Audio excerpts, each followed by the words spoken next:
వైశాఖ అమావాస్య. ఏమీ చేయకపోయినా కలబందతో ఇలా చేస్తే చాలు, ఒక నిమిషంలో మీ దశ తిరిగి ఇక మీ ఇంట్లో అన్నీ శుభాలే కలుగుతాయి, అపర కుబేరులు అవుతారు. మరి ఎంతో విశేషమైన ఈ శని జయంతి వైశాఖ అమావాస్య రోజు కలబందతో ఏ పరిహారాన్ని పాటించాలో ఇప్పుడు ఈ వీడియోలో తెలుసుకుందాం. కలబంద మొక్క చాలా శక్తివంతమైనది. కలబంద మొక్కలో త్రిమాతలు ఉంటారు: పార్వతీదేవి, లక్ష్మీదేవి, సరస్వతీదేవి. ఈ ముగ్గురు దేవతలు కూడా కలబంద మొక్కలో కొలువై ఉంటారు. ఔషధ మొక్కగా కలబంద ప్రసిద్ధి చెందింది. ఎక్కువగా చర్మ సంబంధిత ఉత్పత్తుల్లో, ఇతర ఉత్పత్తుల్లో కలబంద మొక్కను విరివిడిగా వాడుతూ ఉంటారు. కలబంద మొక్కను ఇంట్లో పెంచుకోవడం వల్ల ప్రతికూల శక్తులన్నీ తొలగిపోతాయి, సానుకూల శక్తులు మీ ఇంట్లోకి ప్రవేశిస్తాయి. ఇక అమావాస్య రోజు కొన్ని పరిహారాలు పాటించడం వల్ల ఇంట్లో ఉండే దరిద్రాన్ని పోగొట్టుకోవచ్చు, లక్ష్మీదేవిని మన ఇంట్లోకి ఆహ్వానించవచ్చు. కలబంద మొక్కతో ఈ అమావాస్య రోజున ఏం పరిహారం చేస్తే ధనాదాయం పెరుగుతుందో, ఆరోగ్యం ప్రాప్తిస్తుందో ఇప్పుడు తెలుసుకుందాం. కలబంద మొక్కతో అమావాస్య రోజు పరిహారాన్ని పాటించడం వల్ల నరదృష్టి, నరఘోష తొలగిపోతాయి.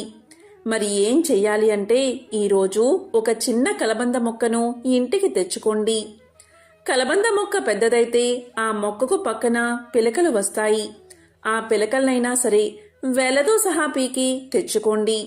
అలా చిన్న కలబంద మొక్కను తెచ్చుకుని ఆ మొక్కను శుభ్రంగా కడగండి.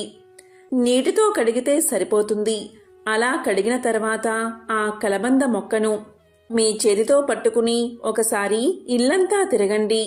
ఇంట్లోని అన్ని గదుల్లో తిరగండి. అంటే కిచెన్, బెడ్రూమ్, హాల్, చివరికి బాత్రూంలో, ఇలా అన్ని గదుల్లో తిరిగిన తర్వాత ఆ మొక్కను తీసుకుని మీ ఇంటి బయటకు వచ్చేయండి. అదే విధంగా మీ ఇంటి చుట్టూ 7 సార్లు తిరగండి. అంటే ప్రదక్షిణ చేసినట్లు సవ్య దిశలో 7 సార్లు తిరగండి. అలా తిరిగిన తర్వాత ఆ కలబంద మొక్కను తీసుకువెళ్ళి మీ ఇంటి పెరట్లో కానీ, లేదా మీరు మొక్కలు పెంచుకునే ప్రదేశంలో కానీ, ఖాళీ స్థలంలో కానీ మొక్కను నాటండి. నాటి దాన్ని పెంచండి. కలబంద మొక్క నాటడానికి ప్రదేశం లేదు అనుకునేవారు ఒక చిన్న కుండీలో కానీ, డబ్బాలో కానీ ఈ కలబంద మొక్కను నాటండి. ఇలా మీ ఇల్లంతా తిప్పిన తర్వాత మీ ఇంటి ముందు కలబంద మొక్కను నాటితే ఆ కలబంద మొక్క మీ ఇంటిని కాపాడుతుంది, మీ కష్టాలను తొలగిస్తుంది, నరదృష్టి, నరఘోష, నరపీడను తొలగిస్తుంది, మీ ఇంట్లోకి ప్రవేశించే చెడు శక్తులను అడ్డుకుంటుంది. కాబట్టి ఈరోజు సాయంత్రం 6 ఏ సమయంలో అయినా సరే ఈ చిన్న పరిహారాన్ని తప్పనిసరిగా పాటించండి. అమావాస్య రోజు చేసే ఏ పరిహారమైనా 1,000 రెట్ల ఫలితాలను ఇస్తుంది. కాబట్టి ఈరోజు తప్పనిసరిగా ఈ పరిహారాన్ని పాటించండి. కలబంద మొక్క ఎవరి ఇంట్లో అయితే ఉంటుందో ఆ ఇంట్లోకి ఎటువంటి బ్యాక్టీరియా కానీ, వైరస్ కానీ ప్రవేశించదు. అంతేకాదు, ప్రతి ఇంట్లో కలబంద మొక్కను 5 లేదా 6 మొక్కల వరకు పెంచుకుంటే అది మనకు చేసే మేలు అంతా ఇంతా కాదు. ప్రతి ఒక్కరూ ఇంటి ముందు ఒక కలబంద మొక్కను పెంచితే మన ఆరోగ్యం చాలా బాగుంటుంది. ఇది గాలిలోని వైరస్ను కూడా చంపుతుంది. మన ఇంట్లోకి ఎటువంటి చెడుగాల్ని రానివ్వకుండా కాపాడుతుంది. అంతేకాదు, కలబంద చెట్టును ఇంట్లో పెంచుకుంటే ఆరోగ్యపరంగానే కాదు, అదృష్టపరంగా కూడా ఎంతో మేలు చేస్తుందని ఆధ్యాత్మికవేత్తలు చెబుతున్నారు. కలబందను ఇంట్లో పెంచుకుంటే సిరుల వర్షం కురుస్తుంది. అందుకే మన పూర్వీకులు కలబంద మొక్కను ఇంట్లో పెంచుకునేవారు. ఇది ఒక ఆచారంగా కూడా ఉంది. ఇది మన ఇంటిని నరదృష్టి నుంచి కాపాడుతుంది. ఎవరింట్లో అయితే కలబంద చెట్టు ఉంటుందో ఆ ఇంట్లో వాస్తు దోషాల వల్ల కలిగే బాధలు ఉండవు. ఆ ఇంట్లో లక్ష్మీ కటాక్షం తప్పనిసరిగా ఉంటుంది. ఏ ఇంట్లో అయితే కలబంద మొక్క ఉంటుందో ఆ ఇంట్లో 33 కోట్ల దేవతలు ఉన్నట్లే లెక్క. ఇలా అని శాస్త్రాలే చెబుతున్నాయి. ఎందుకంటే ఇది సకల దేవతల అనుగ్రహాన్ని మీకు కలిగిస్తుంది. కలబంద మొక్క వేర్లలో రాహు, కేతు, శనిశక్తి ఇమిడి ఉంటుంది. కలబంద పైభాగంలో బుధ, శుక్రులు నివసిస్తారు. ఈ పంచగ్రహాల కలయిక వల్ల మంచి ఫలితాలను కలబంద మనకి అందిస్తుంది. అందుకే కలబంద మొక్కను ఇంటికి కట్టుకుంటారు. ఇలా కట్టుకుంటే దైవిక శక్తులు ఎల్లవేళలా ఆ ఇంటిని కాపాడతాయని ఒక నమ్మకం. ఈ రోజు అంటే అమావాస్య రోజు కలబంద మొక్కను ఒకటి తీసి దాన్ని ఇంటికి కట్టుకోండి. ఇలా చేస్తే చాలు, నరదృష్టి తొలగిపోతుంది. నరుడు దృష్టికి నల్లరాయి కూడా పగులుతుందని ఒక సామెత ఉంది. అలాంటి నరదృష్టి ప్రతి ఇంటికి ఉంటుంది కాబట్టి మీరు ఈరోజు అంటే అమావాస్య రోజు ఒక కలబంద మొక్కను మీ ఇంటికి గుమ్మానికి కట్టండి. ఇలా చేస్తే ఆర్థిక సమస్యలు తొలగిపోతాయి. సాధారణంగా నరదృష్టి తొలగడానికి గుమ్మడికాయ లేదా పటికను అందరూ కడతారు. కానీ ఆ రెండి కంటే అద్భుత ఫలితాలను కలబంద మొక్క ఇస్తుంది. ఈ కలబంద మొక్క మొదలు వచ్చి బుధ శుక్రుడి కలయిక, వేర్లు శని రాహు కేతువుల కలయిక కాబట్టి ఈ 5 గ్రహాల కలయికతో ఇది శక్తివంతంగా పనిచేస్తుంది. ఎలా కట్టుకోవాలి అంటే అమావాస్య రోజు కలబంద మొక్కను సేకరించి మన ఇష్ట దైవం ముందు పెట్టి పసుపు కుంకుమలతో అలంకరణ చేసి అదే రోజు అంటే అమావాస్య రోజు సాయంత్రం పూట సింహద్వారానికి తలకిందులుగా వేలాడదీయండి. అంటే కలబంద మొక్క వేర్లు పైకి ఉండాలి. రాత్రి సమయంలో కడితే అంటే అమావాస్య గడిలో రాత్రి సమయంలో కడితే ఇంకా మంచిది. ఇక్కడ చాలా మందికి వచ్చే సందేహం ఏంటి అంటే కలబంద మొక్కను ఏ దిక్కున పెంచాలి అని, అంటే ఏ దిక్కున పెట్టాలి, ఏ దిశలో పెట్టకూడదు అని. కలబంద మొక్క ఇంట్లో పెంచితే ఇంటికి శ్రేయస్సు కలుగుతుంది. ప్రతికూల శక్తులు ఇంట్లోకి ప్రవేశించకుండా సానుకూల శక్తి ప్రవాహాన్ని కలబంద పెంచుతుంది. కలబంద మొక్కను ఇంట్లో పెట్టుకోవడం అదృష్టం. మరి ఆ కలబంద మొక్కను ఏ దిశలో పెట్టాలో ఇప్పుడు తెలుసుకుందాం. వాస్తు శాస్త్ర ప్రకారం ఇంట్లో కలబంద మొక్కను నాటడం చాలా శుభప్రదం. కలబంద మొక్క కష్టతరమైన జీవితాన్ని మెరుగుపరచడం మాత్రమే కాకుండా ప్రతి పనిలోనూ విజయాన్ని తీసుకువస్తుంది. కలబంద మొక్క నాటిన చోట ప్రేమ, శ్రేయస్సు, సంపద, ప్రతిష్ట పెరుగుతాయి. ఈ మొక్కను ఇంట్లో నాటడానికి సరైన దిశను జాగ్రత్తగా చూసుకోవాలి. కలబంద మొక్కను ఇంటికి తూర్పు వైపున నాటడం మంచిది. అలాగే ఇంటికి ఆగ్నేయ భాగంలో కూడా నాటవచ్చు. మీకు ఉద్యోగంలో పురోగతి కావాలి అంటే కలబంద మొక్కను ఇంటికి పడమర వైపున నాటాలి. కలబంద మొక్కను పొరపాటున కూడా ఇంటికి వాయువ్య దిశలో నాటకూడదని గుర్తుంచుకోవాలి. వాస్తు ప్రకారం ఈ మొక్కను ఇంట్లో వాయువ్య దిశలో నాటడం వల్ల అనేక ఇబ్బందులు వస్తాయి. ప్రతికూల పరిస్థితులు ఎదుర్కోవాల్సి వస్తుంది. వాస్తవంగా వాస్తు ప్రకారం కలబంద మొక్క పెడితే అనేక సమస్యలు తొలగిపోతాయి. కలబంద మొక్కను ఇంట్లో నాటడం వల్ల ఇంట్లో పాజిటివ్ ఎనర్జీ పెరుగుతుంది. ఇంట్లో ఉన్న నెగటివ్ ఎనర్జీ తొలగిపోతుంది. కుటుంబంలో సంతోషం వెల్లి విరుస్తుంది. ఈ ఇంటికి ఆగ్నేయ దిశలో కలబంద మొక్కను పెంచడం వల్ల డబ్బు, ప్రమోషన్లు లభిస్తాయి. ఇంటి బాల్కనీలో, గార్డెన్లో కలబంద మొక్కను పెట్టుకుంటే ప్రతికూల శక్తులు లోపలికి ప్రవేశించకుండా ఉంటాయి. కాబట్టి కలబంద మొక్కను పెట్టుకునే విషయంలో ఖచ్చితంగా వాస్తు నియమాలను ఏ దిశలో పెట్టాలి అనే విషయాలను మనం గుర్తించుకోవాలి. కలబంద మొక్కను ఆయుర్వేదంలో అమృత వృక్షము అని పిలుస్తారు. ఎందుకంటే ఇందులోని సర్వాంగాలు మానవుడి ఆరోగ్యానికి ఎంతగానో సహాయపడతాయి. కలబంద మొక్కను ఇంట్లో పెంచుకోవడం వల్ల వైరస్ వల్ల కలిగే వ్యాధులు మీ దరి చేరవు. ఏం చెయ్యాలి అంటే ఒక కలబంద మొక్కను కత్తిరించి మధ్యలోకి కోసి శుభ్రంగా కడగండి.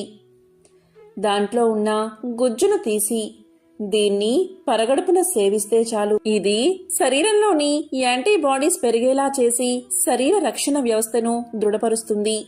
ఇమ్యూనిటీ పవర్ని పెంచుతుంది. ఎలాంటి రోగాలు మీ దరి చేరకుండా కాపాడుతుంది. అంతటి శక్తి కలబంద మొక్కకు ఉంది. కలబంద మొక్క గాలిని పీల్చి 6 నెలలు బతుకుతుంది. ఇది దేవుడు మనకిచ్చిన వరం లాంటిది.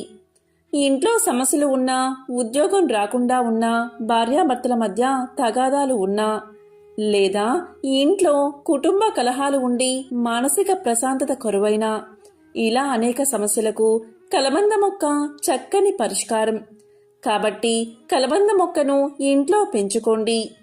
మీ ఇంట్లో స్థలం లేకపోతే కనీసం కుండీలో అయినా కలబంద మొక్కను పెంచండి. ముఖ్యంగా పిల్లలు ఉంటే అలాంటి వారు కలబంద మొక్కను తప్పనిసరిగా పెంచాలి. ఎందుకంటే బయట విషవాయువుల వల్ల పిల్లలు, పెద్దలు తరచూ అనారోగ్యానికి గురవుతారు.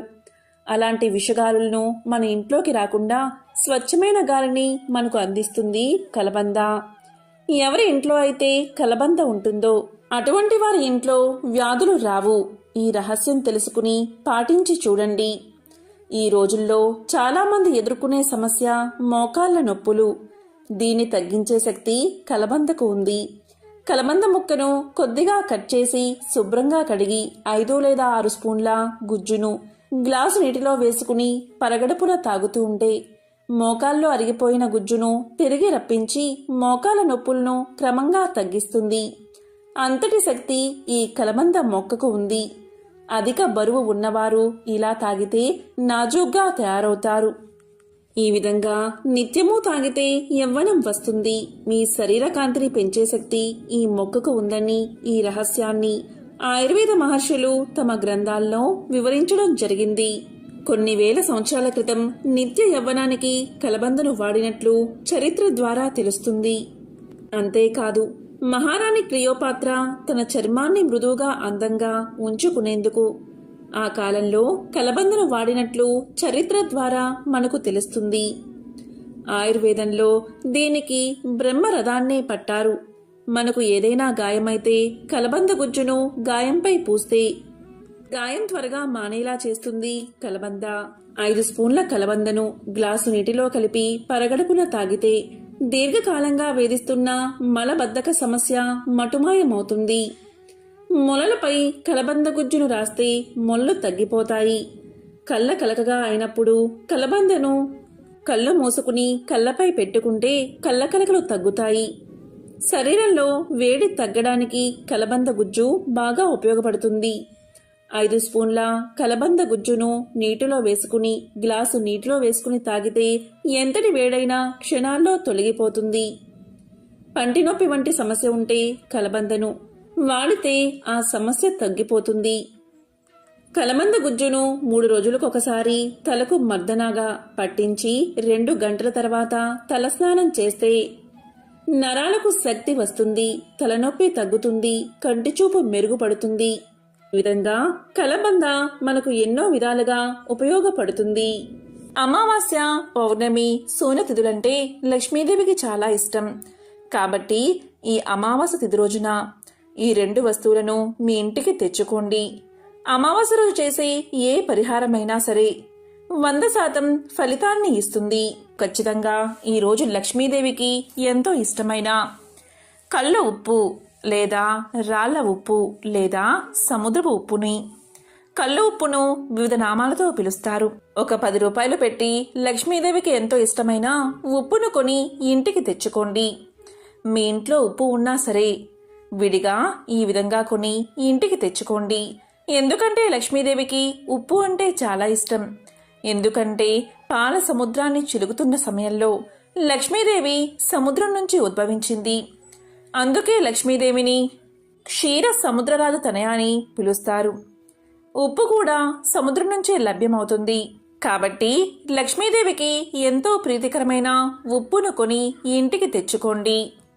మరి ఈ ఉప్పును ఏం చేయాలి అంటే, మీరు సాయంత్రం అంటే అమావాస్య రోజు సాయంత్రం లక్ష్మీదేవికి పూజ చేసే సమయంలో ఈ ఉప్పును ఉపయోగించి ఉప్పు దీపాన్ని వెలిగించండి. ఈ ఉప్పు దీపాన్ని ఐశ్వర్య దీపము అని పిలుస్తారు. మనం ఎంతో కష్టపడి సంపాదించిన సంపద నిలవకుండా వచ్చింది వచ్చినట్లు ఖర్చవుతూ ఉంటుంది.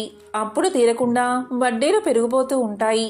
వ్యాపారంలో లాభాలు లేకుండా ఇబ్బందులు ఉన్నవారికి, అరకొర జీతంతో ఆదాయం పెరగని వారికి, బాగా జరుగుతున్న వ్యాపారం వివిధ కారణాల దృష్ట్యా సరిగ్గా జరగకుండా ఉన్నవారికి, కొత్తగా ఏదైనా వ్యాపారం మొదలుపెట్టిన వారికి, అభివృద్ధికి అస్సలు ఏ ఆదాయం ఉపాధి లేని వారికి ఈ ఐశ్వర్య దీపం మంచి పరిహారం.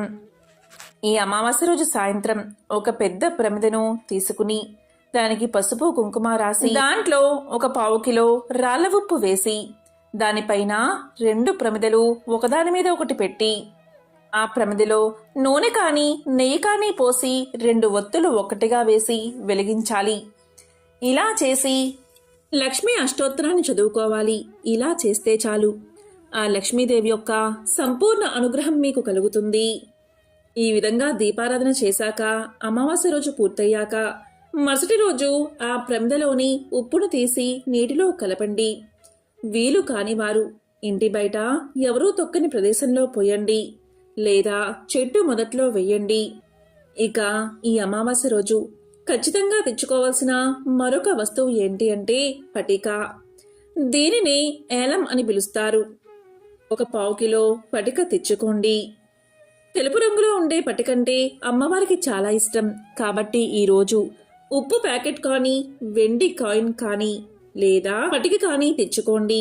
పూర్వకాలంలో ఇలా అమావాస్య ఆదివారం కలిసి వస్తే చాలా వరకు కూడా వెండి కొండం కానీ ఉప్పును కొండం కానీ పటికను తీసుకువచ్చి పరిహారం చేసుకోవడం కానీ చేసేవారట.